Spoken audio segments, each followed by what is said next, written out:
Uh, Again, greetings, good evening, good afternoon, good morning from wherever you're watching us. We were put offline. We're intercepted by several hackers who have been trying to hack into the system and shut down our system. And Senior Kintu will go into detail of their locations, their reasons intended, of course, for the program not to continue. But we're here and we're going to continue with the program as we intended to, and come to a finish and a close of today's program, regardless of all the tireless interceptions that have been happening during this program due to its content. But with that being said, we would like to welcome you back to today's program. And as we said, we were talking about neocolonialism, what that means, and why indigenous federalism is a key and an answer to some of our problems that we face due to the neocolonial order. With that being said, I'd like to invite my co-host, Senior Kintu, to also give his regards as we continue with today's program. Thank you very much, and welcome back to this program, which has been severely interrupted by those hooligans who invaded our country. We have been telling you over and over, and many people have said it too, that our country has been invaded. Our country was invaded. The difference between us and others is many of the so-called Bikwangala opposition are not even telling you who invaded our country because of their selfish interests. However, let me say this very clear. You've seen how we have been blacked out for a few moments, but we are not going to give up. We are going to fight because we are using information and the truth as our first weapon. This is not the last weapon, by the way, that we have in our arsenal. We have been hacked by so-called hackers identified as from Hong Kong, from North Korea, from State House, from Nakasero, and from Entebbe, using some Chinese-oriented technology. I presume the name is Hui, Huewie. That is the technology, or that is the boudoir they are using to hack our programs. No matter what they do, we are not going to give up. And we are warning our people that whenever you stand on the truth, you are going to be challenged by the agents of the devil. But please don't despair, because eventually and finally, we are going to overcome. There is no way we can lose this battle. We are going to win. Thank you very much for coming back with us.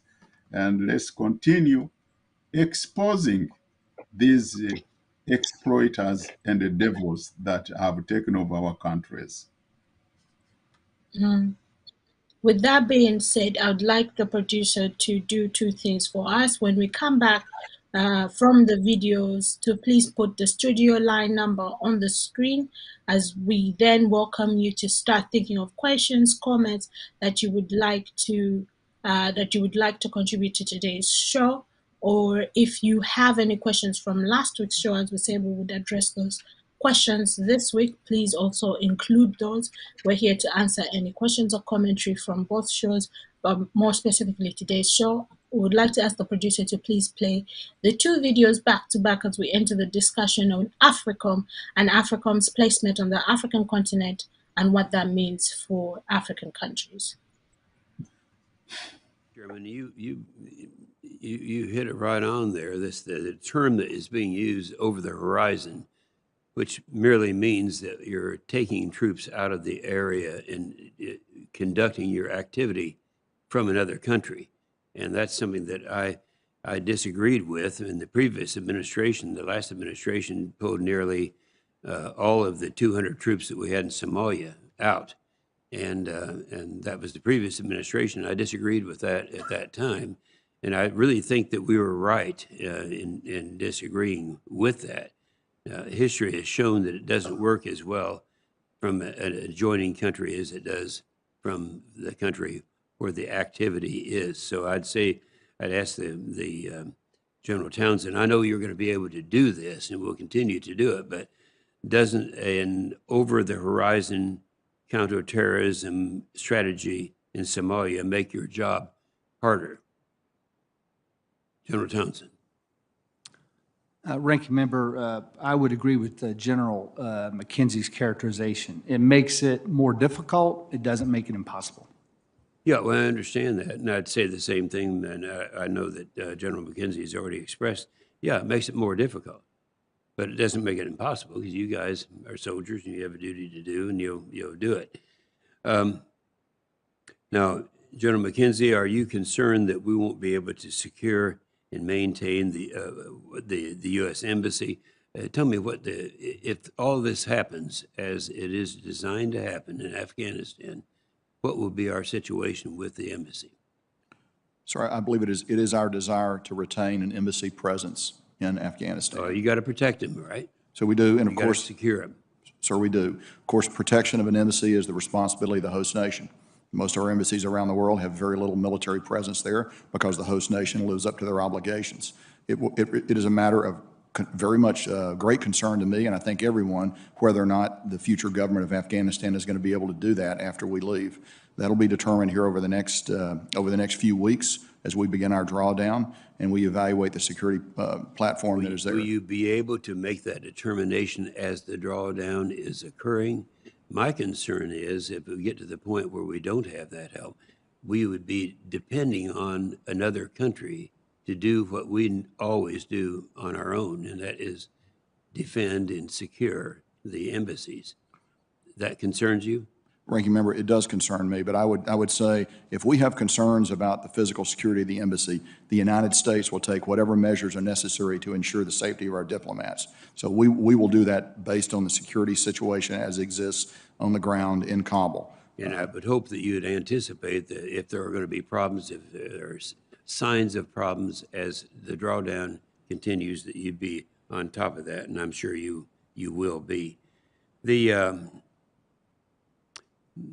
Africom, General Townsend, the administration is conducting a global force posture review. Now, that actually started in the previous administration, and I can remember at that time cautioning the Secretary of Defense that we don't have a lot of assets there, and we don't have a lot of protection there, and that's something that has concerned me before, and that same concern is out there right now. We have less than, 6,000, I guess, personnel, and we face the shortfalls in the ISR capability. These things are there. What would you say, General Townsend, is your biggest resource gap that that would impact your ability to do your job? Thanks, Ranking Member. As you pointed out, we underwent the blank slate review or COCOM review in the previous administration. And by the time we got to the end of that, Africom was still largely intact. I think we removed about 365 troops from the continent. As you pointed out, there's just no fat to cut there. We did lose some funding in various programs. I don't want to get ahead of my civilian leaders on the global posture review, so I'll defer discussing options about forces and posture. But I would say that wherever we have forces in Africa, there are three things that we will need there. First would be the proper amount of personnel recovery and casualty evacuation and medical treatment to make sure our troops are properly protected. Second, as you mentioned, is ISR. And with the loss of the OCO and the ISR transfer fund, that puts at risk one of our primary sources of ISR, which is contracted ISR in Africa. And then the third thing I would say would be funding for building partner capacity and exercises with our partners. We do everything in Africa through partners. There's no activity that America conducts unilaterally in the lead for. Building partner capacity is how we help the Africans and our international partners the most. So I'd say those are the three things we'll need regardless of what our future posture might be. Well, and I agree wholeheartedly with that, and I'm glad that you're coming out forcefully and making those statements. And when you point out that we're in a continent that are 3.5 times the size of our country, I hadn't heard that before, and we got to be aware of that. This is a problem. We need to have the resources in there to do the job. Thank you, Mr. Chairman.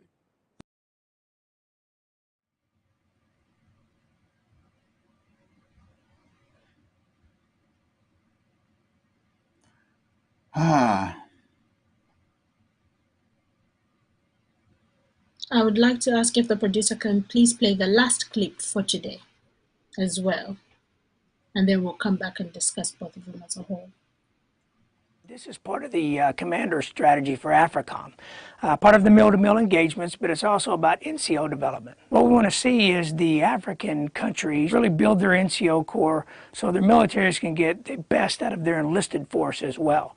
The officers make the decisions, but the enlisted support those decisions. They provide advice and input into those decisions, and they help ultimately carry them out. We've had two tranches, so we've had two reiterations of our key leader engagements where we've taken 8 countries to date to the United States, and we've shown them the U.S. academies from all branches of service, Army, Navy, Air Force, Marines. And they went and seen the academies at each respective locations and where they were able to get ideas. They go to the KLE, that key leader engagement, then we send down training teams after they take the information back.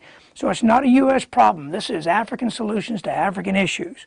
So we show them, we train them, we assist them, but we expect them to come up with their own programs and their own curriculum based off what they've seen, and then we aid them in any way we can and kind of help and rudder steer so they can effectively get their NCO academies better if they're existing or create them if they're non-existent. The good thing about NCO development is you're constantly learning from your partners, and they're learning from you and they're learning from each other.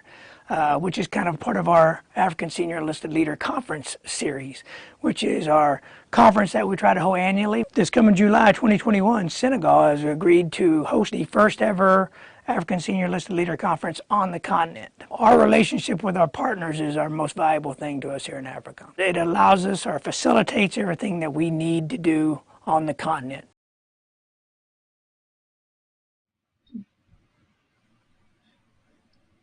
So watching both those videos, what I find very ironic is this representation of Africa as a militant place.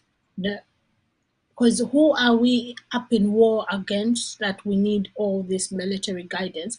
But also the irony is no Africans are present in all these discussions of of infusing military ideology from the United States into the African continent.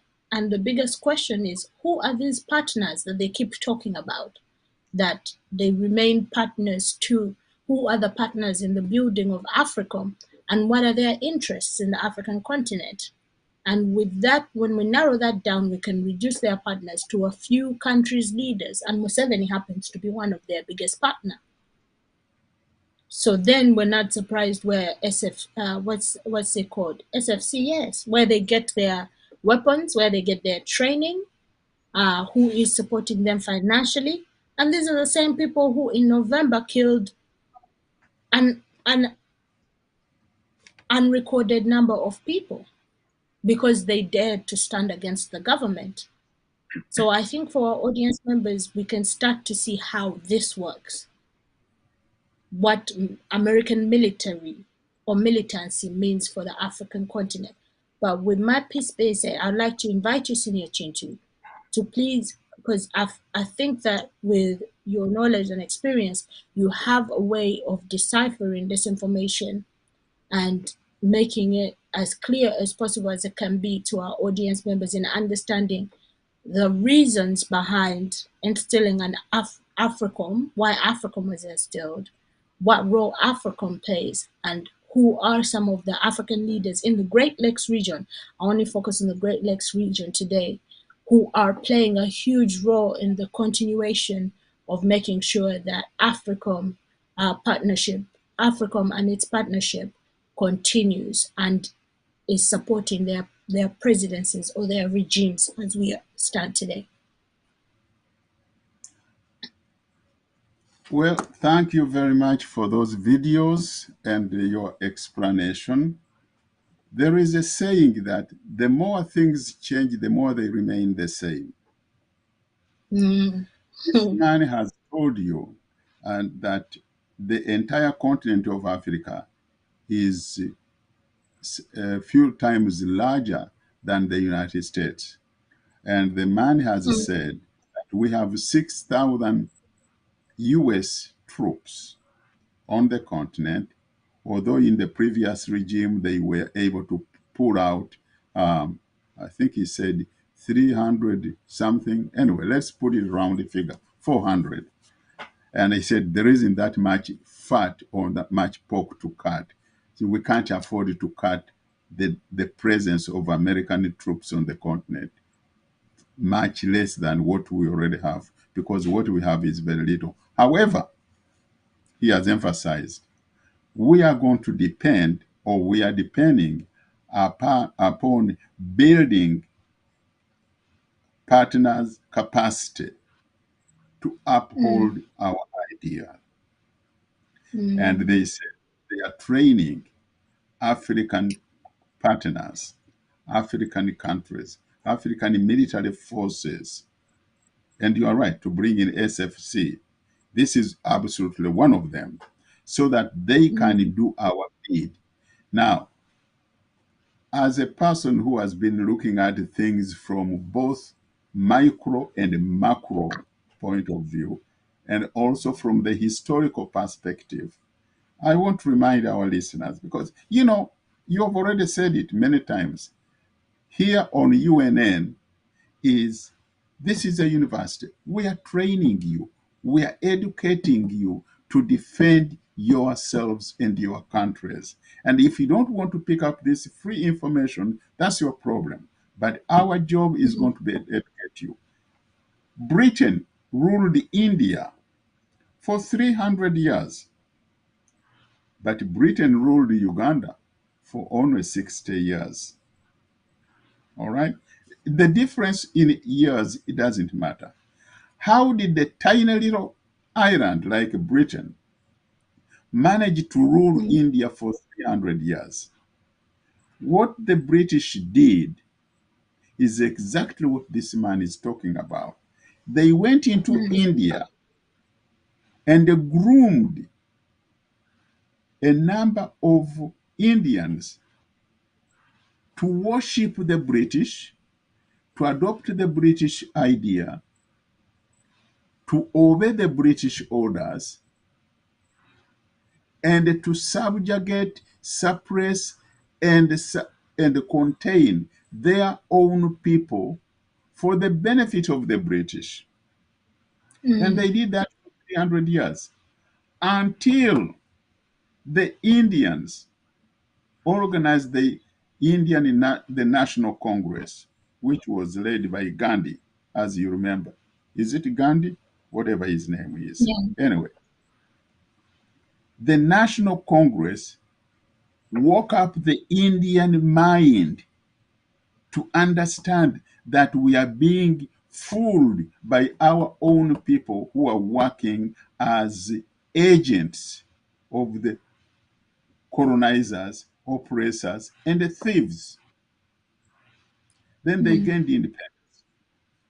When they came to East Africa, they did the same thing. In Kenya, I would want you to, people who want to read, go look for a book. I think it is called the Last of the British Gulags in Kenya. I have that book here in my library, but when I get a chance, I'll pull it out and show it to you. And it shows you what they did in Kenya by grooming some natives. First of all, they destroyed the indigenous infrastructure of leadership, and they groomed new people whom they showered with special privileges. By the way, among those who were groomed was Charles Njonjo. and his parents. Now, they took the kids of these so-called puppets, gave them the privilege of attending the so-called colonial schools and sent them to England. They came back as Charles and George and a couple of others. When you read that book, you will find out all the names. Now let's zero in on Uganda. What did they do? They did exactly the same thing. They groomed some indigenous people, gave them special privileges and praises, and allowed them to get into jobs that any other native could not occupy. And I can tell you some of those families, but I'm going to reserve those families' names because I don't want to get into that fight at this time. I already have enough fights, but I know them. I can tell you the names. I know all the goddamn bastards who were British stooges.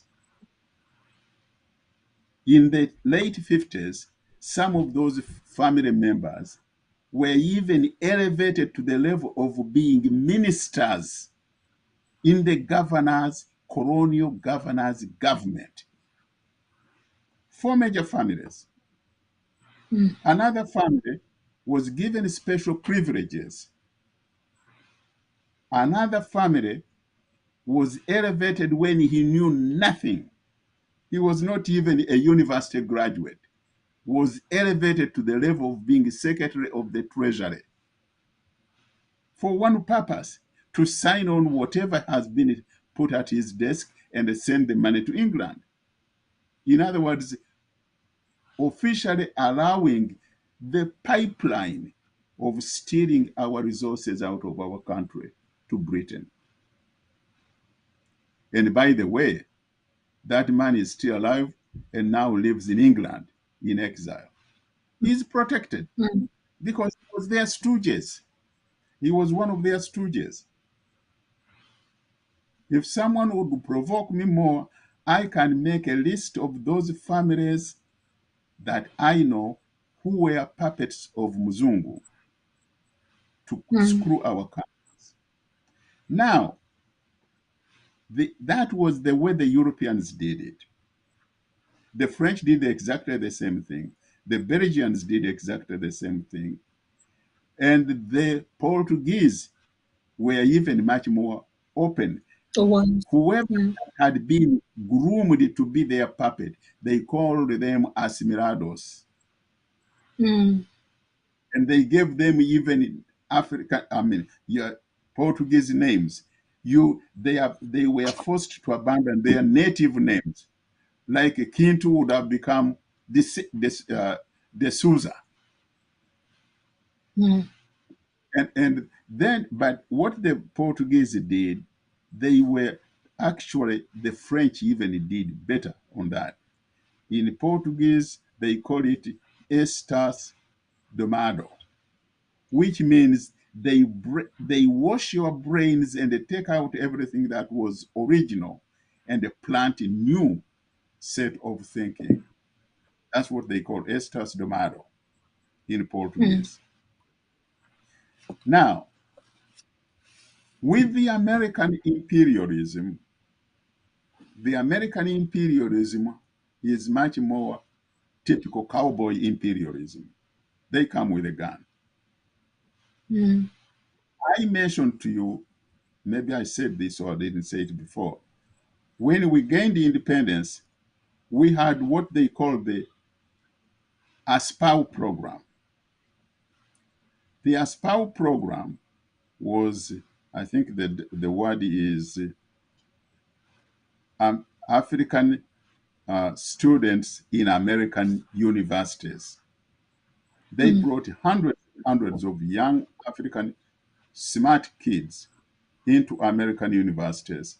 And all those graduates went back to Africa and they became governors of the central bank, ministers, directors, university professors, lawyers, engineers, etc., etc.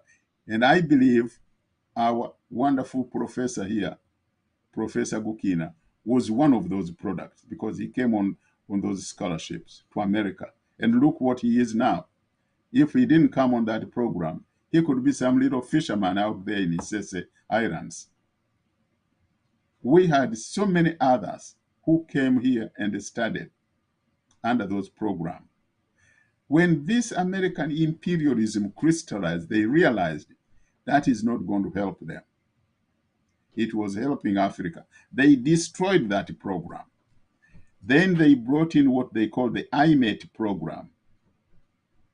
IMET program is a military program, bringing in young African officers, brainwash them, train them in America to go back and sing the American tune. 2, to use them to promote African interests in purchasing American weapons so that the American military industry can now dominate the African continent's military purchases.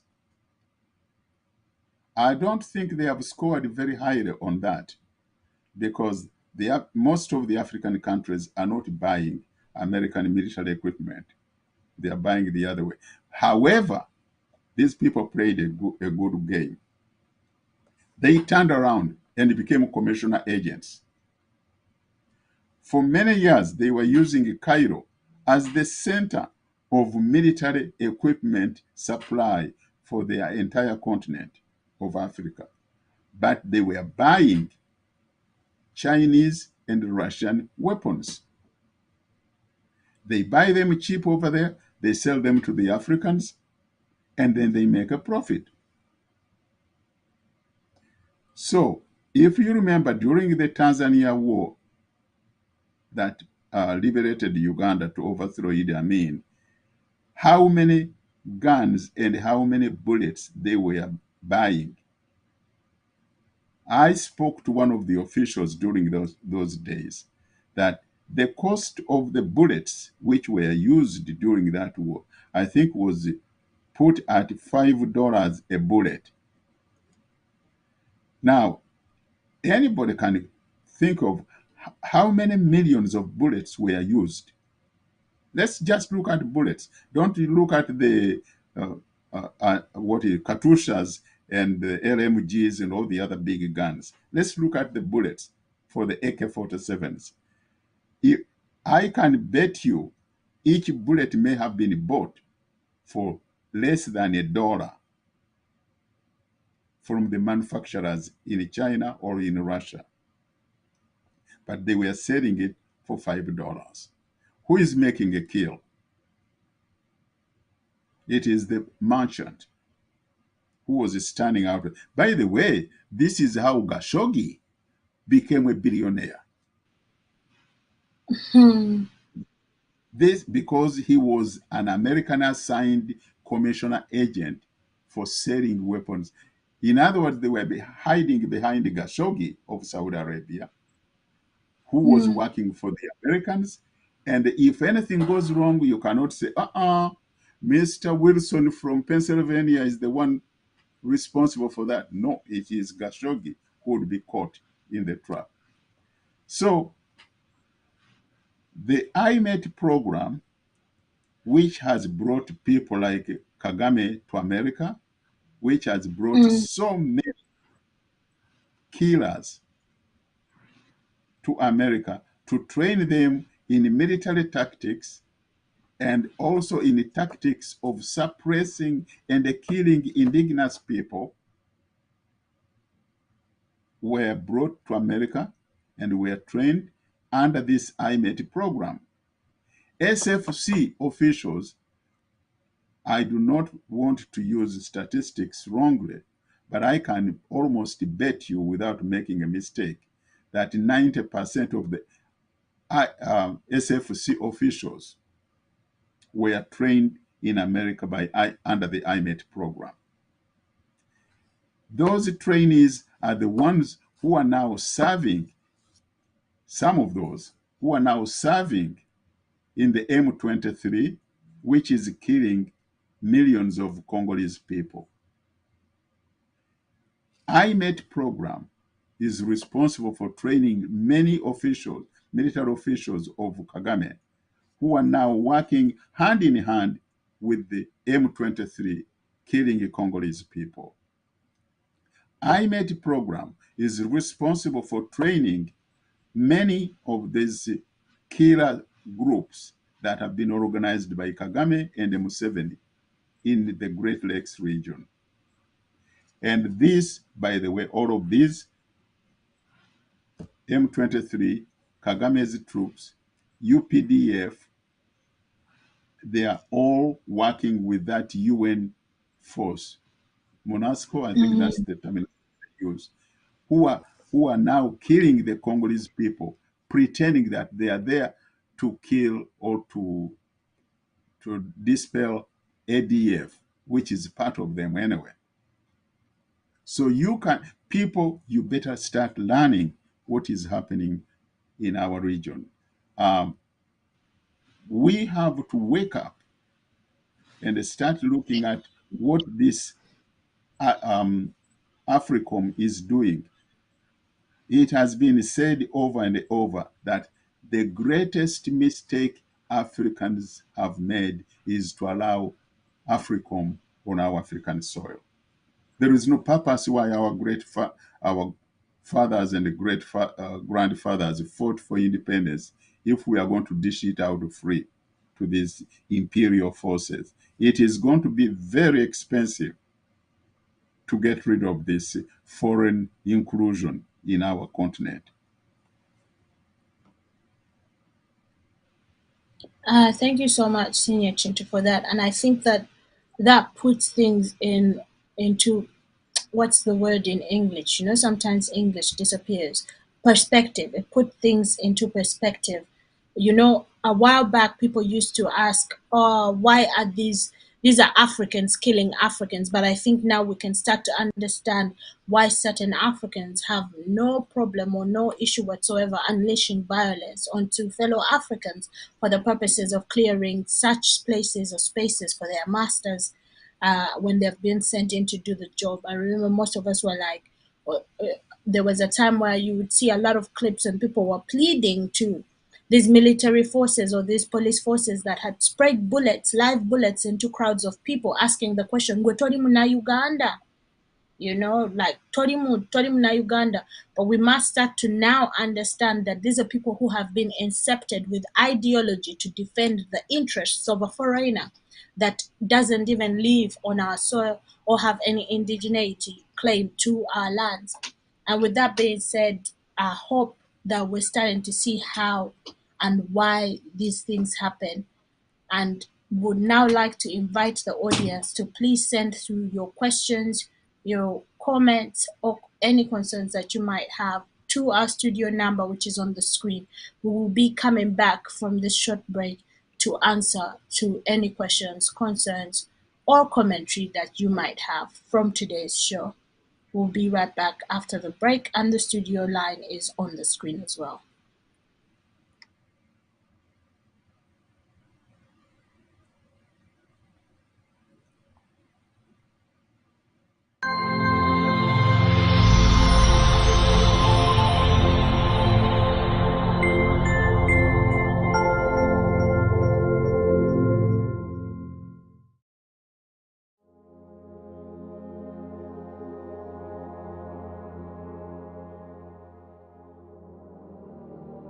Why do we need the federal system of governance in Uganda?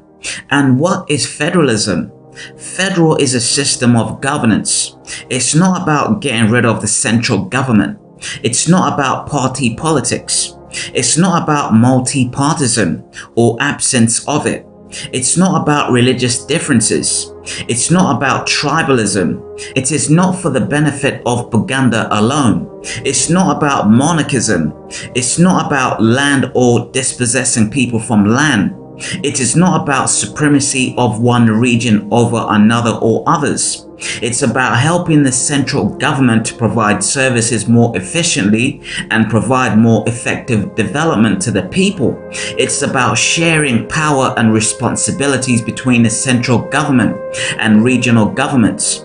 Federalism is about providing more prosperity, more wealth, more feeling of belonging and participation in governance by marginalized and non-marginalized people. The federal system of government minimizes possibilities of waging war against the central government. It minimizes internal acts of terrorism and discontent against the central government. It has inbuilt safeguards that ensure uniform growth for all regions of the country, and additional measures to make sure that the marginalized or less developed regions of the country can catch up through the system of equalization grants and affirmative action programs. This ensures that the regions with greater income and development contribute a percentage of their earnings to the developed areas which may be less developed. It should be noted that federalism, though different from decentralization, does not contradict or exclude decentralization.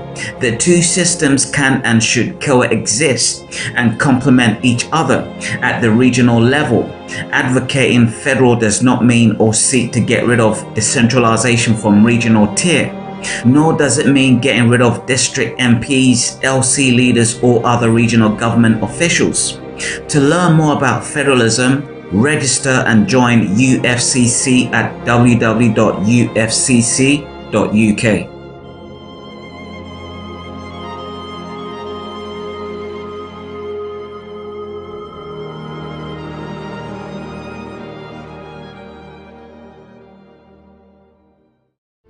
Dr. Andrew Takome Kayiira was born on 30th January 1945 in a small town known as Nkokonjeru in the Uganda region. He is regarded as one of Uganda's forgotten heroes, a true nationalist whose love for his country sent him to an early grave. He was a lawyer and professor and had many accomplishments since 1971, with many of his accolades attained from his education and political experiences, both nationally and internationally. Significant is his doctoral dissertation titled Condoism in Uganda, which has awarded him an internationally recognized terminology now used in criminology. He joined several political organizations, including Uganda Freedom Movement, UFM, which he was the leader, the Uganda National Liberation Front, UNLF, later joining the National Resistance Army, NRA, which had once been his organization's rival.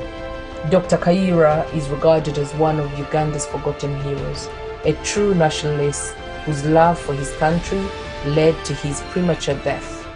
He was just 46 years old when he was assassinated on 6th March 1987 during a dinner with his close friends and 3 female acquaintances.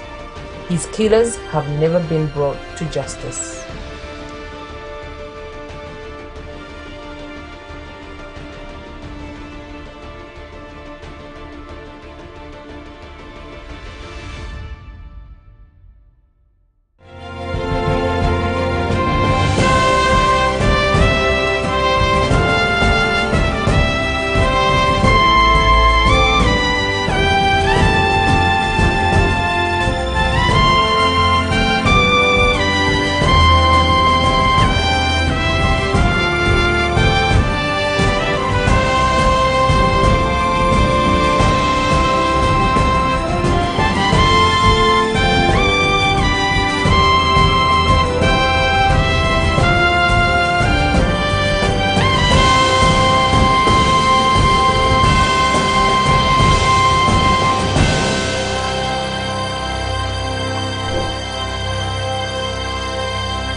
Welcome back from that short break.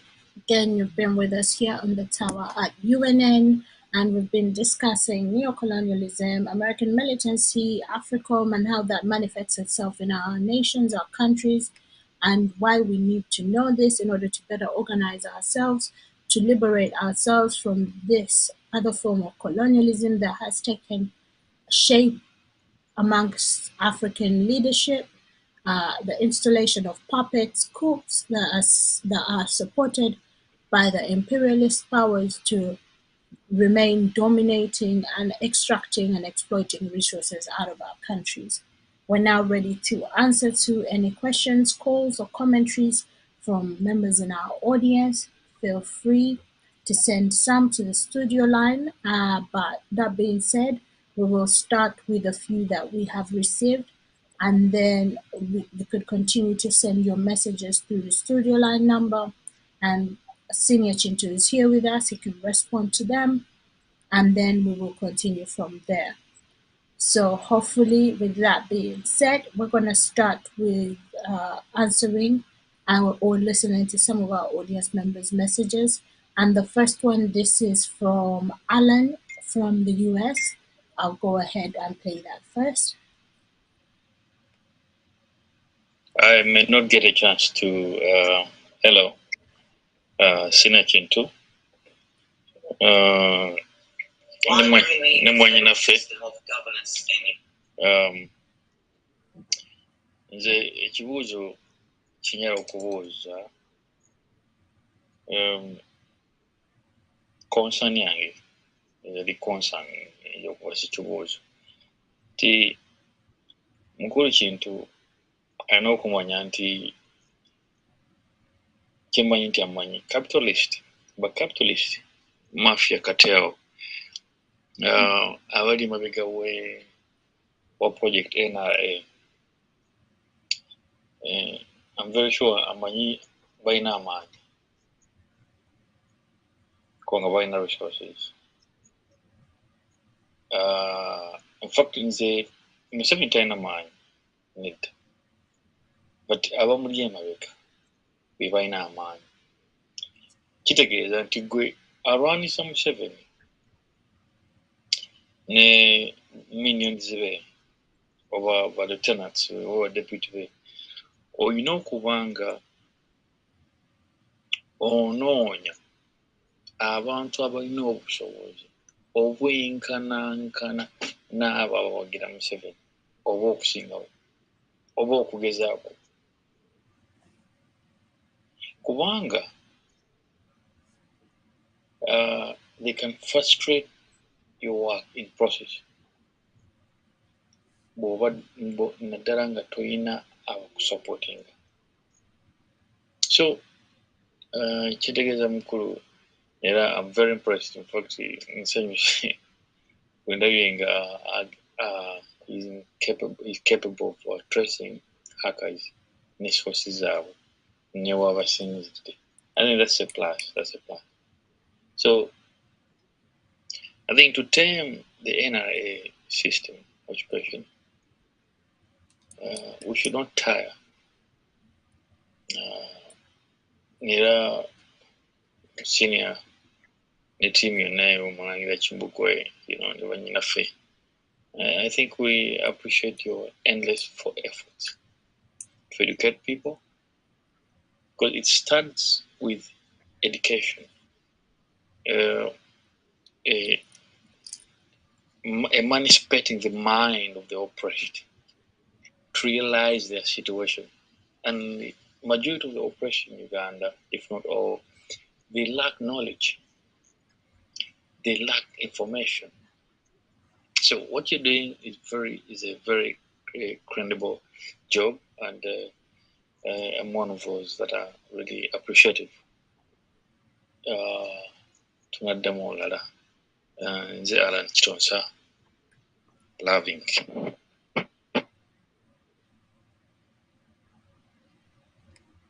So, Senior, would you like for us to go through a few and then come back and answer them? I think we can do good service if we take them systematically. I appreciate Alan Kitonsa's comments. It's a very good comment. However, I want to inform Alan and everyone who is watching us that the first step to victory starts with you, Alan, me, Kintu, Peter, John, whoever, Mohammed, whoever, wherever you are, starts with you. Do not be afraid. Afraid. Yeah.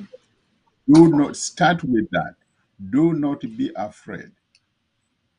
Because defeating fear is the first step towards defeating the enemy. It doesn't matter how big the enemy is. It doesn't matter how strong that powerful enemy is. It doesn't matter how many armies he has. I want to take you back a little bit in history. If you can retrieve a map of Africa of 1955, I want everyone who can find a map of Africa in 1955. The entire African continent was divided in colors. The red represented the British influence. I don't remember whether the French African countries were colored in blue or yellow or whatever, but they were colors representing the British, colors representing the French colonies, colors representing the Portuguese, which was Angola, Mozambique, and Guinea-Bissau, and the Yeah. colors Blue was. representing the Spanish, which was, I think, Guinea, was it Equatorial Guinea was the one which was only Spanish. And the only countries that were of a neutral color on the entire continent were Ethiopia. But Ethiopia was at times colored in a color that shows Italian control or Italian influence. But the entire continent was in colors. After you've looked at that map, look at a map of today, 2022. You see each African country with its own independent colors. Although we have many questions about how independent we really are, nevertheless, Yeah. we have some new shirts we are now wearing. Okay? And I have gone into the archives of men who sat in Bagamoyo, Tanzania, who started the party called the Tanganyika African National Union, TANU. I can also go into the archives and look at people who started Uganda National Congress, namely Dr. Kununka, Musazi, Engul, and a few others. People have made a mistake and said, what is his name? Abubakar Mayanja was a founder of Uganda National Congress. That is a mistake. He was not the founder of Uganda National Congress. Although at one time he joined it, but the principal characters are Dr. Kununka, Musazi, and Engul. Kununka was a Munyoro, Musazi was a Muganda, Engul was a Lange. You look at those guys way back in the early 50s. I think just looking at the map of Africa was enough to shake their pants off and say, I bet as well run. This ain't going to make it. We are too weak. We don't even have a spear. We don't even have anything. But they said, let us organize. Because they conquered the word fear first. The message I'm giving Alan and all those people who think like him, do not look for where you cannot control the elements. Look at where you are in full control. And by the way, you are in full control of yourself. In the same way as when we're talking about liberating our country from the Batusi invaders, start with your own house. Liberate it from Batusi. Then you can spread to your village. And from your village to the Muluka and the Gombolora and the county. and the state. But don't talk about, oh, this problem is too big. They have guns, we don't have guns. That's right, they have guns. But you have so many things which they cannot control. You have your determination, you have your will, and you have your brother and a sister to join hands with in whichever action you decide to do. By the way, I don't need a gun to burn down your house because you have the capability and you have the firewood. You see, I don't need a gun to make it impossible for you to cross this road or even to settle in my village. You people who remember, I think it was David Tinyefunza who pretended is now going to invade and settle at what is that place outside Kampala,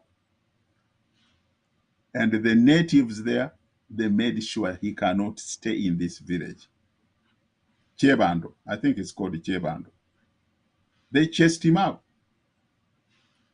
You people, you have more powerful weapons in your arsenal than they have. Yes, they have the guns, but they don't have the will which you possess. Use it effectively to find a solution, not to find a reason why you should be defeated, but to find a reason why you must win. And we'll continue to our next ones. And these are from Geoffrey from Uganda. Desire, thank you for the program, and also Mr. Remedies Kintu. My question goes to Mr. Remedies Kintu. Mr. Remedies Kintu, don't you think that we can apply rituals on these soldiers? Because if they find that we don't have weapons like they have, why don't we apply rituals on them? Because I know there are some rituals which makes someone get stuck in a place if it's trespassing. And there are many others which can be applied on them. Why don't we resort to such weapons on such hooligans? Can't they work?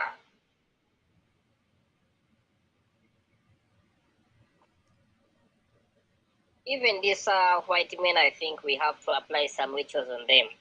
Omtege chinanas. I think if they get such complicated diseases, they have to run away. We have to apply African science here.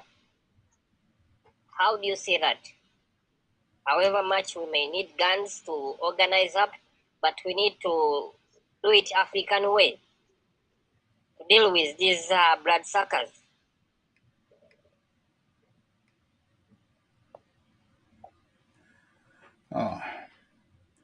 Thank you. Thank you very much. Let me make a correction. I mentioned the word, I made a mistake. David Tinyefunza was pretended to settle at Chengera, not Chebando. And the natives kicked him out. Now, Jeffrey from Kampala talking about weapons. Well, what you are suggesting is what I would call tactical planning. But that's not what we are going to do here on the air. The tactical strategies have to be reserved by people who are involved. Even when it comes to political organization, we are not going to discuss our tactical planning of the political structure and political organization openly like this. No. That being said, let me take this opportunity because I know I don't have many years to live on this planet. I'm already an old man, as you call me, senior. However, I want to warn you, the young generation. Those of you who have the brains and the capacity to study, I want you to take time and study the military tactics of the Mozambique forces which fought against the Oh, yeah. Portuguese. Why did they defeat the Portuguese? They used the tactics which were alien to the Muzungu. Yes. I want you to study the military tactics of SWAPO in Namibia. They won not because they had superior weapons. They won because they used indigenous African tactics, which the white people could not understand or copy. Two, by the way, those are the recent ones. Go to the Baganda fighting. I want you people to go and look for any information you can find about General Kintu, who fought the colonizers in 1890s. They have refused to write about General Kintu because he knocked the hell out of the British. And the British, as always, do not want to praise or give opportunity for someone who was superior to them in tactics.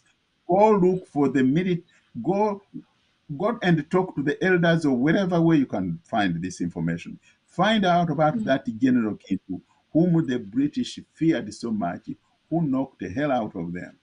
And then, by the way, I'm not related to him. We may be the same clan, the same name. But this guy was a military genius compared to what we have read in that Chinese book of, what is his name? The Art of War. There has to be some indigenous military thinking. Don't go by these people who say, oh, I learned this from Sandhurst. Oh, yes, you learned their tricks. But if you want to use them, they know them better than you do. So they are going to find out that, if you say, when we used to dance a twist, those of you who are old enough to remember, they will say, oh, when you are moving left, then they know the next move is going to be right. So they will trap you before you get to the right side, and bang, you are down. Let us use our indigenous thinking. And those of you who do not know history, the Romans used the Sudanese, by then they used to call them Nuba, Nubians. to defeat Jerusalem, because the Romans had failed to defeat Jerusalem. They said, let us use the Nuba people. When they used them, they were able to defeat Jerusalem. The same reason why we had Sudanese under Captain Lugard, whom we now call the Banubi. They were brought in from Sudan to help Captain Lugard because he had realized it is going to be impossible to defeat the forces of Kabarega and the forces of Mwanga, the Baganda and the Banyoro. So he brought these people because they had an indigenous way of fighting which was only known to them in Sudan. And that's how they managed to defeat the Baganda and the Banyoro. So I'm giving you this as a homework. Please, if you are smart enough and interested enough, go look for that information. Put it in a book, and hopefully one of these days, even when I'm a long time gone, you can teach our children in our indigenous military academies the indigenous African theories of fighting war. Don't go with this Sandhurst bullshit or Leavenworth. No, leave that to the Muzungu. Let's have our own indigenous. But let's get rid of Africom. because we have no independence with this occupation. And for the next one, this is from Omunyoro Ateng. I'll go ahead and play it. I appreciate Mr. Remedios Kintu, our elder. I appreciate Desire, our host. Thank you for the effort which you are putting in this federal revolution. I understand our effort, our determination cannot fail because the ball is in our hand. Mr. Kintu, I would like to give me a small clarification. The fact is that our people have been deprived, have been exploited, both financially and mentally. Reason being, they are poor in all. That's why you see that Museveni, whoever man he kills, he ends up taking up those widows. I stand to question and to make us understand after Mr. Lutakome Andrew Kayiira killed away by these Tutsi people, who took that wife? And if Museveni took that wife, can these people and all people following in that caliber stand with us? Because those children of Lutakome Kayiira, those children of Samson Kiseka, those children of Mr. Ben Chiwanuka, those children of our recent Olanya, Speaker, etc., etc. They are indigenous Ugandans, but they have been taken away by the Tutsi master and his clique. Can they stand with us? And if not, in our organization of UFCC, how far can we trust them?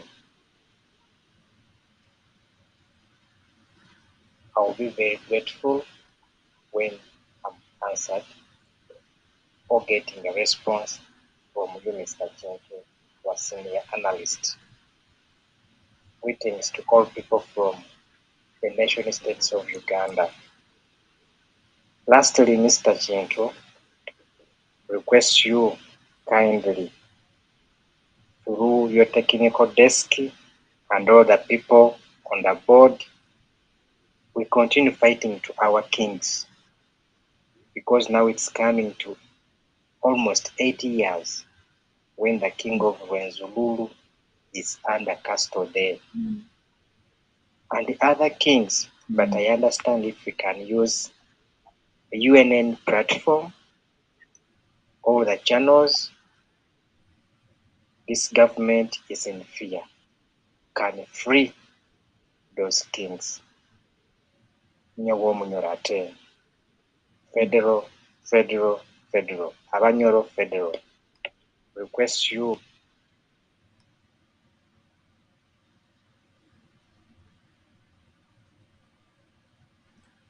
Thank you.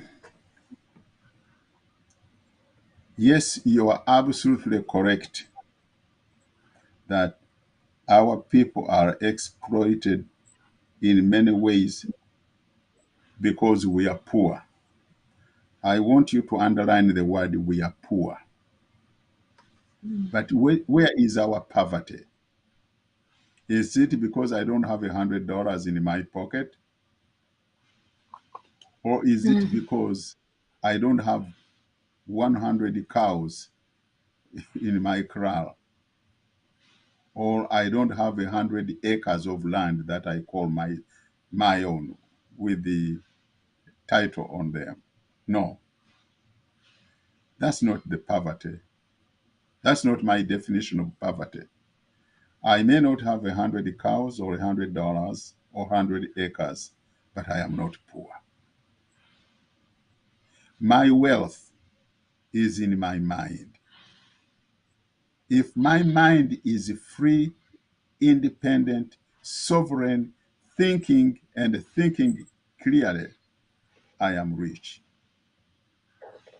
It is that wealth that is going to liberate me. If I was to put on material possessions as the definition of poverty, then I am in the wrong business. You mentioned the children of some of those people who have been killed by Museveni. Yes, I know some of those people, but that's not my universe of consideration. Because we have 45 million Ugandans? And which percentage do these people occupy in the total constellation of the Ugandan population? They don't even make 1%. What we are fighting for is, or rather what we are looking for is not to see whether the children of Obote or the children of Sendeso or the children of Ben Chiwanuka are going to join us or not. If they don't join us, then I would say, hands up, we are defeated. No, that's not the way we should look at it. We are looking for Ugandans who are going to say, we have to save our country. They can be the children of Chiwanuka or Obote or Oranya or Kayiira or not. It doesn't matter. Those who are going to save Uganda don't have to be children of Oranya or Kiwanuka or Obote. No, they have to be Ugandans. Two, yes, I sympathize with you. I share the same concern. I've said this more often than not, that any human being is a priceless property in our country.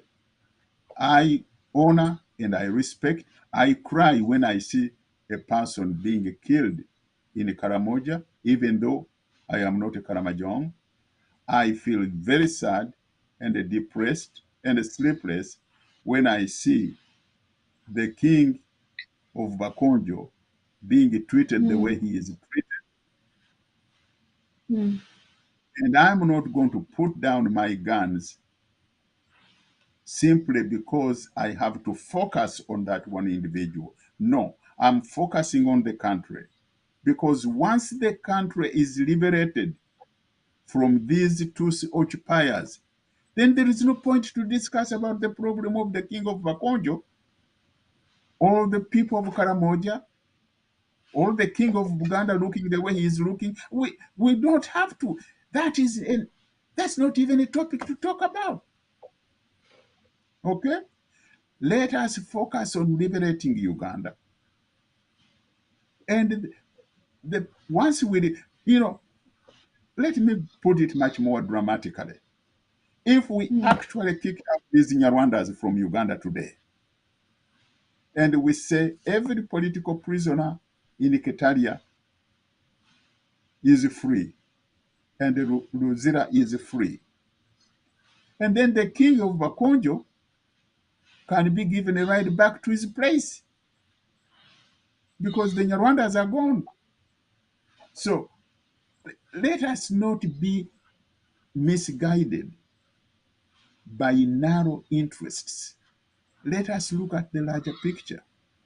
Because once we why should I waste my time fighting for the liberation of Mohamed Segrinya and go to court and go to wherever international community and cry Segrinya is in prison or the king of Bakonjo is in prison, when you know damn well you're not going to get anywhere, because the sucker who put them there is still sitting in Entebbe.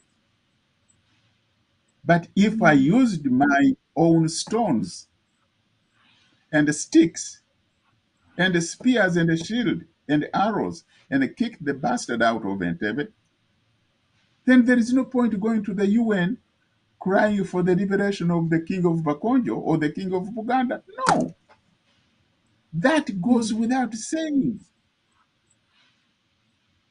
And those who have not understood me, if I get married to a woman, do I have to ask anybody, can I have sex with this lady? She's already my wife anyway. I don't have to ask anybody for anything. It's a done deal. Let's liberate the country. Then whatever you want to concentrate about is going to be a done deal. I hope, my brother, I have answered your question. And I sing the same song. Federal for Bunyoro, Federal for Toro, Federal for Ankole, Federal for Bugishu, Federal for Teso, etc., etc. Thank you very much for your very good point.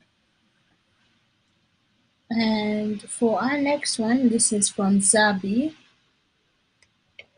Desire and Mr. Remedios Kintu, thanks for the program.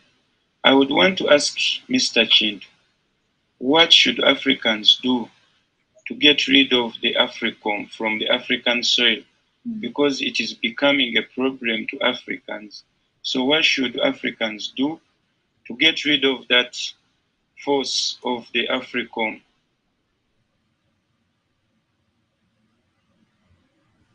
Oh, your question is so simple. So, yeah. Your question is very simple. What should they do to get rid of this? Have you looked at how the Filipinos were dominated by the U.S. naval base, which was anchored in the Philippines and controlled the entire Southeast Asia? What the Filipinos did was they struggled very hard to get rid of a local leadership, which was a puppet leadership of the Americans. Once they got that, then they faced the Americans and said, you know what? We want you to close down your naval base here. Do the same. Get rid of these bastards who came in from Rwanda and occupied our country. After they have done that, and if every African country would have a leadership which is indigenous, African, and pro their own people, not puppet leaderships, or not puppet leaders as we now have in Uganda, Rwanda, Congo, you name it. Once we have liberated our leadership from puppets and replaced them with indigenous Africans who know and love their countries and are ready to defend, protect, and promote the interests of our indigenous people, then this problem is going to be solved. Because there is no way they can survive, they can stay there when we people don't want them.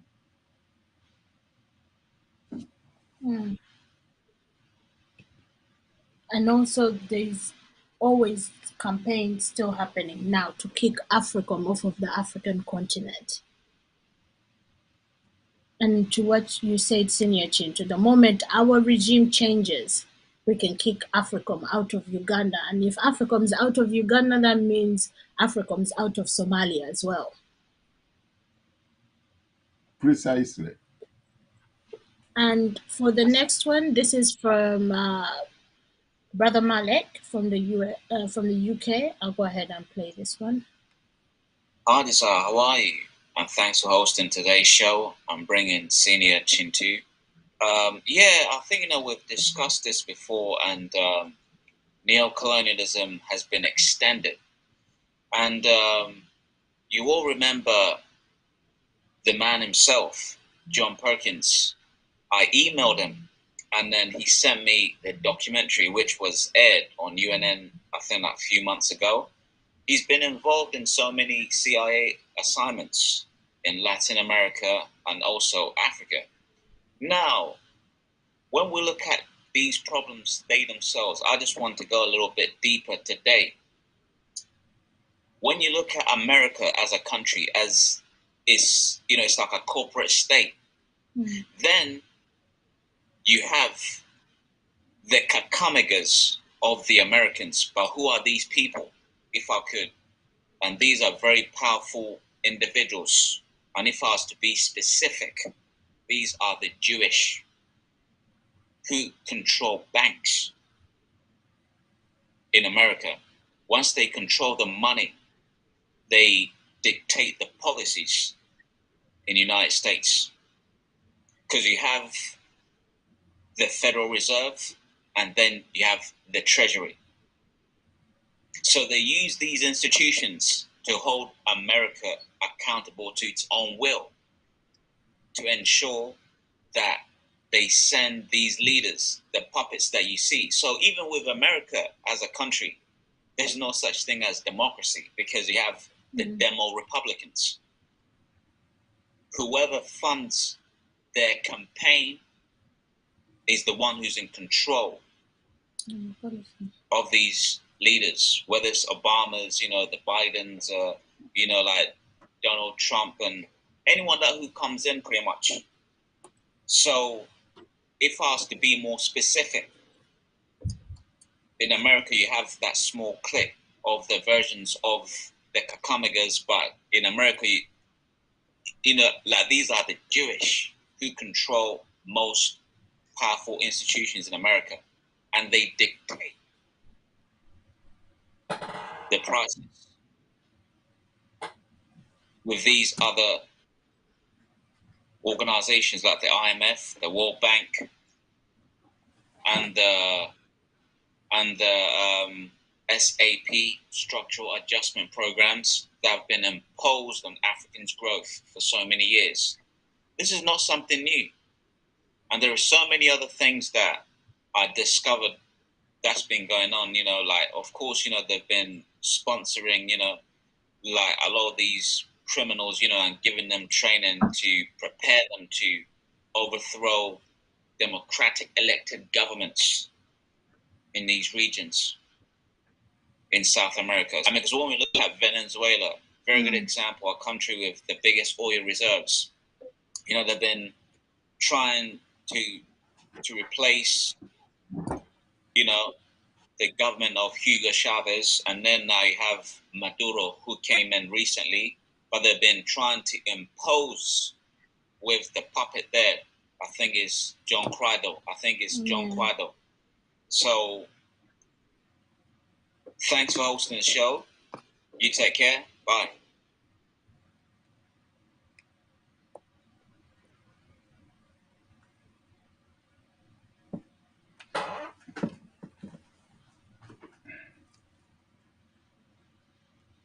There was a message from Brother Malik. Thank you for that message. And Senior Kintu, if you do have anything in addition.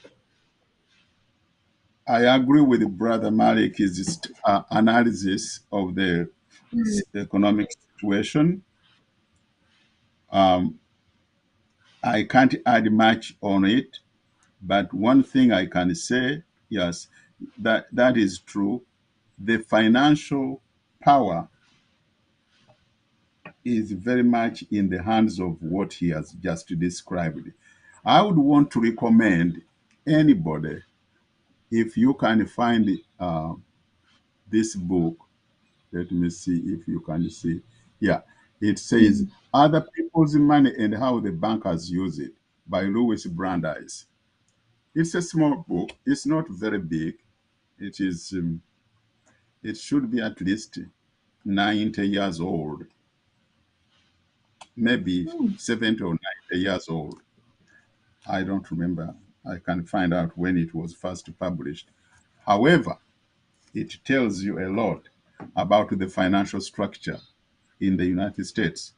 Now, he talked about the power of money, the industrial power in this country is controlled by the Anglo-Saxons.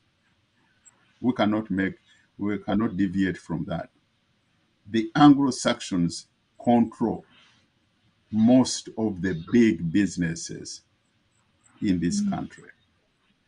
And then you turn to the military industrial production. Again, that one is controlled by both the Anglo-Saxons and the Jewish powers.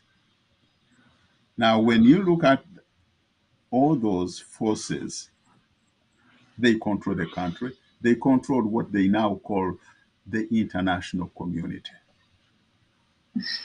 We, as Africans, have an opportunity to build similar institutions in our own countries and on our own continent. I have written extensively on that issue, and by the way, I have labored quite a bit on that issue of financial control of our continent in my upcoming book, on which is going to be titled How They Planned Africa. And I wrote quite a bit about it in my previous book, Africa, My Beloved. Nobody is going to stop us from building our own financial institutions. Nobody is going to stop us from building our own industrial and military industrial corporations. We can do it from scratch. And we have the capacity, we have the resources, we have the market, we have the labor, and by the way, we have the brains. And I'm not talking about these Bikwangara brains. I'm talking about real brains. We do have them. We can, in the Baganda have a saying that Neziko Kolima Galimaji, which means in English, even those roosters you hear waking you up at 6 o'clock in the morning, at one time they were eggs. So let us not beat ourselves up on the heads. Let us focus on building a new Africa. And as I said, it has to start with your own bedroom, where your own house, your own village. Let us build. Those of you who know a little bit about my history, I want to refer you to the credit union which I started in Masaka in 1962. I started it with 10 shillings from my own pocket. You can go to Masaka and look for the Masaka Teachers Thrift and Loan Cooperative Society. I started it with 10 shillings. Now I don't even know how many hundreds of millions they have and how many people have benefited from it. But all started with 10 shillings from my left pocket to my right pocket. Let's start. It doesn't matter where, when we may not even be around by the time people are harvesting the fruits of our labor. But let us start. Let's not be afraid. Yes, we are not going to cry over what these people have done in their countries or what they are doing to other people using what they have. And the reason, by the way, why they are doing this is because there is a vacuum. We are going to these people to borrow. If we had to go to Masaka or to Iganga or to Apache to borrow, we wouldn't be crying to these Muzungus to borrow money.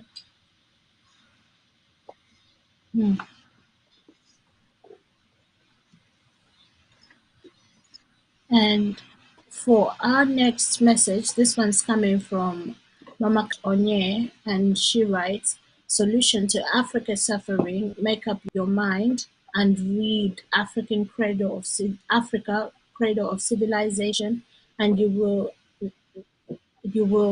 be able to explain to yourself colonialism."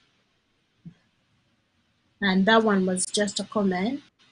Thank you so much for this commentary. So the recommended reading for members of our audience, this is go and read a book called African Cradle of Civilization.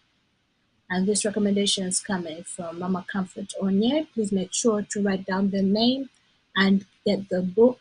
And if anyone could be able to Google it and put the link of the book in the chat for or other audience members, that would be highly appreciated.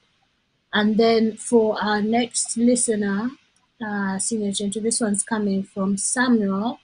And I say this one's going to be a bit of a long message. So take heart.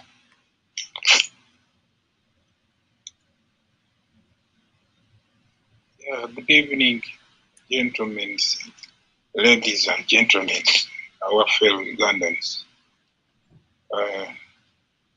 There's in studio Senior Kintu and Desire Nakauka. You're doing an amazing job. Thank you for what you are doing. My name is Samuel. I just want to add on for one of the gentleman who has been discussed. His name is Kitonsa. My brother, fellow Kitonsa, my brother, he sound, to be like not more. If I guess his age, he might be not 40 something. That age of. He sound to be not a very old man. He's a man who's supposed to be in this fight with one heart. And if he's in the struggle, if he's really want to liberate himself and speak that the way he does, it's not, he will not win, because what you have in yourself, what you speak out from your mouth, and once you're not determined in your inside you, if you have not got a determination, you won't go anywhere. So first, you have to determine when you are going to fight. That will help you to win the war. Otherwise, you will not go anywhere. So I was, as Senior Kintu has said, you have to conquer the fear first. If you are, in fact, we have now no choice. When the country is going out of our hands, as Uganda, as Baganda especially, because the most of these problems are based in Buganda, and which started as as Buganda, we take it as the eye of Uganda. Without Uganda cannot stand. So Uganda is playing a big role for Uganda. As Buganda is not even, if Buganda is not stable, I don't think this country or nation Uganda will get better. So Chitonsa, he is trying now to say, and he's still in the struggle, and he already defeated. That's what I would say. But someone, as if you have you have come to join the struggle, and we would think like young teenagers or young boys or men like you, those are the men we want now to come and give us, to encourage people to fight, no matter in which situation and with God's wish, when we were right, and you stand on your legs, that you are going to fight, no matter how big or in which situation, that you will win. The things could be done itself. We don't know spiritually.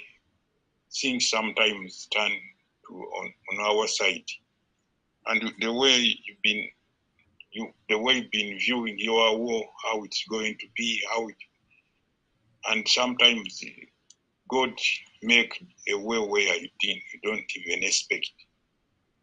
Now we know the enemy is, our big enemy is white, as he said, white people. And not all of them, but especially the USA and Britain. Those enemies, they have been colonial masters, especially Uganda. So we know English, and we have learned much. We learn from the Indians, as been saying, teaching us in the studio, how those 300 years when people. So those are the enemies. Brother Tonsa was, said that if we attack and we are with Museveni, but there is someone there supporting. Yeah, of course we know, and in this situation right now we are in, as the country is going to be taken out by these Batusis, there is no choice to make. Even if you are not in fight, people are dying today in Uganda each and every day, and huge in the hospital. No, some are just kicked out of the land, killing, poisons. So what choice are you now going to be? It's this time we don't have any choice, whether you are big one, Americans, or United Kingdom supporting the junta. Yes, those are they are puppet. What we should do now, we will try to avoid, because without those juntas, those who are on ground, those who will be trading in Uganda or Uganda, and if we try to fight those one first, the US, they are just using those people. They will not have any people to serve them if those one we can start from that, and then that's the way we're going to win. But I just thank you for all. I thank you all the people in studio. Thank you for young daughter, girl Nakauka. Thank you, you're doing a good, amazing job. And okay, let me ask just one question before. My question is that how these people, we have seen them, using those puppets and killing some of the leaders in African countries, and they use they have killing the presidents, assassinating them, those good ones, and they try to use those puppets which they to get the bad ones to stay in power so that they can accomplish their missions. And what can we do to teach a lot of our fellow Africans to know that our enemy is always, trying, is always want to eliminate or assassinate our leaders, the good ones, so that they could complete their missions in Africa. So what can we do to that, and especially as we get where we are going? We are fear. That's my fear on these people, because whenever they assassinate the leaders, it makes us to be weak. Yeah, thank you very much for listening. Yes, let's continue. Thank you so much, Samuel, for your message, for your regards, and for your advice, and for your question. And I will give the mic to Senior Kintu to reply. I thank that gentleman, Samuel, I think that's what his name is, for the good comment he has made. The question you have raised at the end of your lengthy statement can be answered very simply, that the process of changing people's minds, the process of erasing the damage which has been done in the minds of the Africans by colonialism, is not going to be accomplished in one day, one lecture, or 1 week, or 1 month, or 1 year. No, it's going to be a long process, and it is going to take time. But there is one thing which can be accomplished within an hour or less. That is, join UFCC and start the learning process of what it means to be an independent, sovereign, proud, and self-determining African. Once you join UFCC, you're going to learn a lot. And that process is going to start from there. And I'm sure after some time, only God knows how long it will take, you will be a vigorant fighter for the sovereignty and independence of the African continent. Thank you. And I think this one is our last message. And this one's coming from Rodin Kamala from West Nile Stage. No, West Nile State, not stage. Good evening, UNN. Good evening, Desire. Good evening, our elder, Mr. Kintu. For me, I'm very strong and I'm very determined. First of all, it starts with the mindset, our mindset, and where we want to, plus the determination. If we are all determined, it cannot even take months when these people are there, because they stay with us. If we make it hard for them to survive in our society, they cannot. They cannot. It is only us that who have not yet decided. Second, Museveni and his people have many things to lose at the moment, but we have Ugandans who have nothing to lose. So someone who has nothing to lose can fight to death. Because Museveni, by the time he went to the bush, he had nothing to lose. He was a broke person. But right now, if war breaks, even his own ministers, it will not take a day when they're in Uganda. They will leave because they have something to lose. For us, we have nothing to lose as Ugandans. Then another thing is, we are easily recognized. You can easily look at someone, the way God created us. Ugandans, fellow Ugandans can know that this one is a Ugandan and this one is not a Ugandan. So that one is also an advantage to us. Then third, the last point I want to make is, in every part of East Africa, at least Museveni has an enemy. Museveni and Kagame, they have enemies. They have spoiled everything, everywhere, whereby even the people who could have supported may be whites. And I don't think If war breaks in Uganda, if a white can come and stand on the forefront to fight for them, I don't think so. It is our mindset, our determination, and our focus. Once we are focused and we decide once, we can. We have very many African chemistry at our disposal we could use on that Ugandans have not yet decided.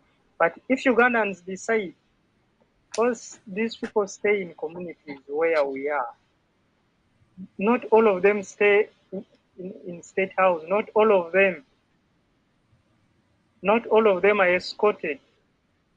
If a Ugandan decide we are not going to sell food to these people, can they survive in Uganda? If they go to the market, they look at, because we can easily recognize, you look at someone, you say, you, I'm not going to sell to you my food. You, I'm not going to sell you my land. You don't come here to buy anything from you. I don't want your money. Go and buy from your fellow Banyankole or Batusi. I will not marry so and so. You are not. I can't associate with you. Even the neighbors, I cannot talk to you. Can they live? They cannot. Life will become hard for them. Some will even live by themselves. So it's on that we have not yet decided.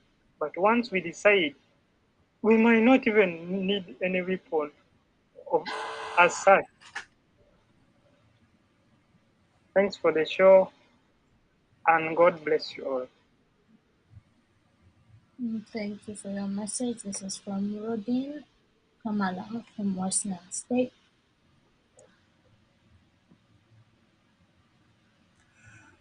Well, thank you very much for those comments. And you are absolutely right that all that matters is determination. But that determination comes from the first element of knowing exactly what is right and what is wrong.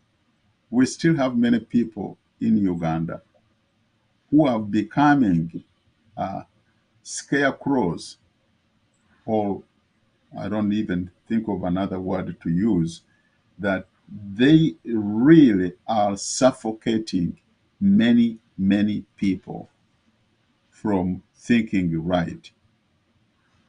And you hear those people telling you, we are not looking at where a person originated from. We are all human beings. That's nonsense. That is why we have what we call citizenship and nationalities. You are not going to walk into Germany if you are not a German, or if you are not being permitted by the German government to be in Germany. That's why we have immigration controls at airports and any other entries of any other points of entry. Otherwise, we would just let everything fly free. No, it can't work that way. Now,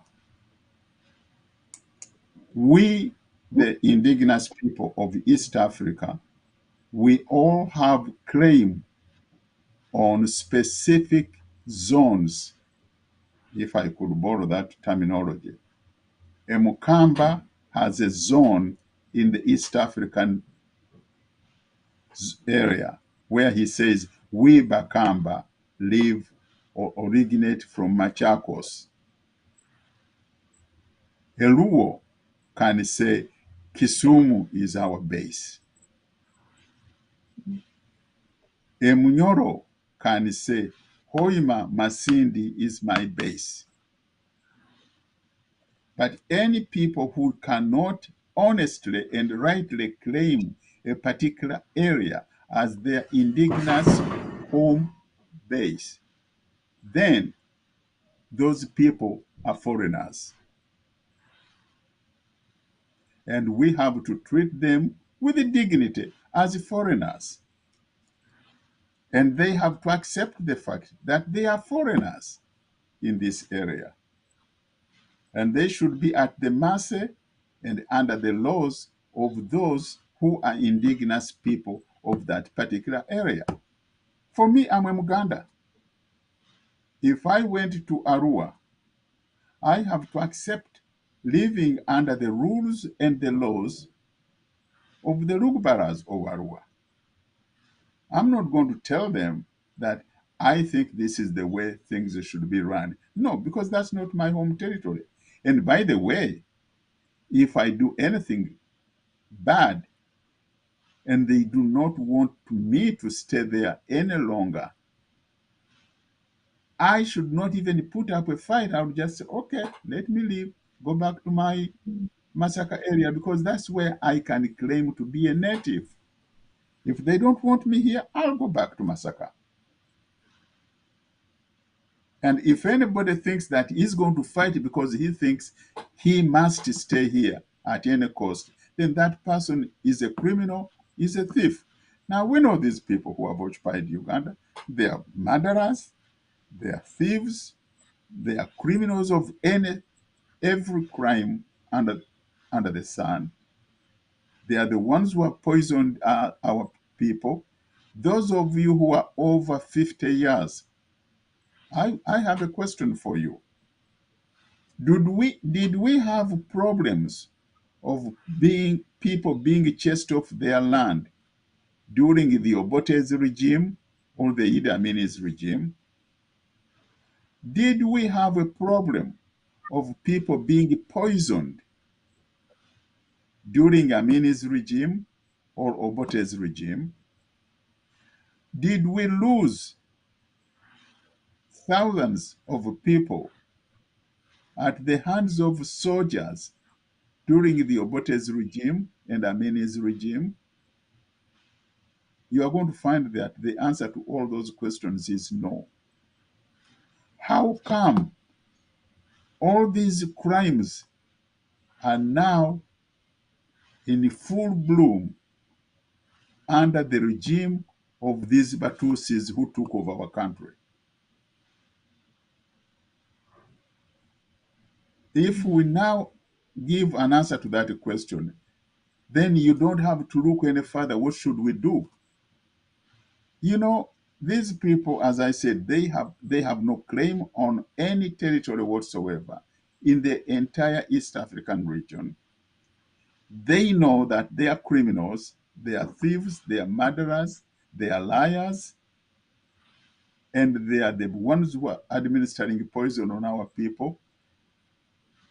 They remind me, when I was growing up in the village, my mother used to grow peanuts, binyebwa, and we used to store them in a big sack.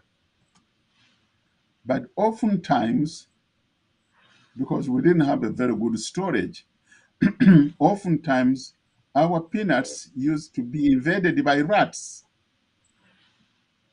And what is so interesting,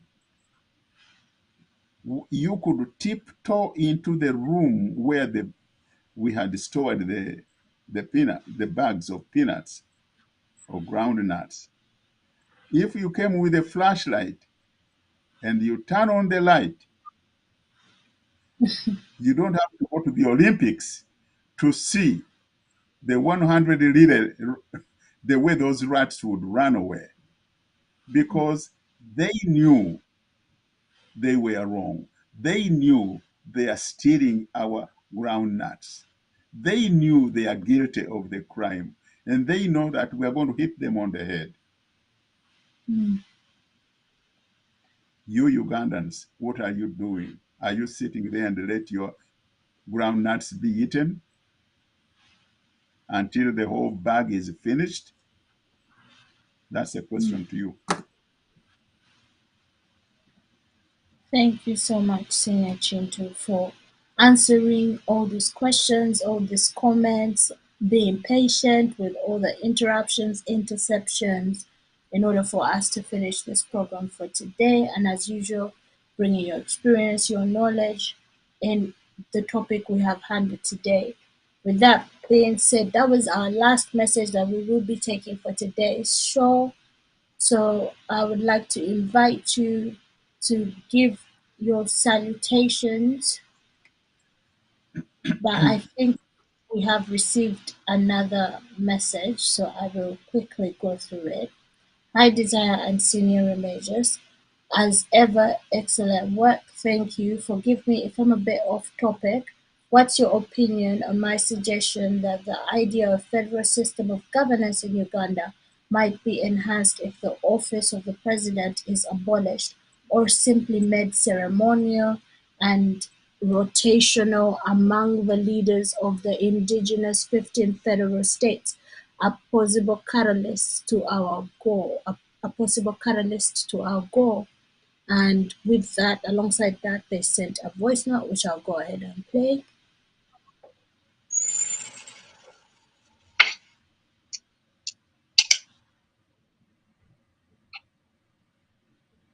Oh, I think the voice note was by accident, but I'll go ahead and read it one more time. The message from this person reads, as ever, excellent work. Thank you. Forgive me if I'm a bit off topic. No need to apologize there.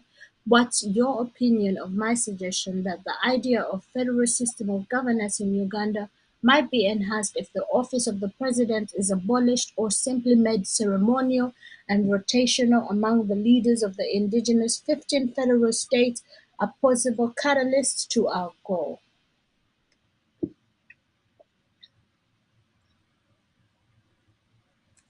Well, thank you for that opinion. And I think the answer to that is we are going to take it as an opinion and leave it to that. Yeah, I think it was more so a question. What we think about the possibility of the president's office being abolished. But I would like to also thank the person for sending over this message. But that ought to be answered by the leaders of the 15 federal African states, how they would want to be governed in a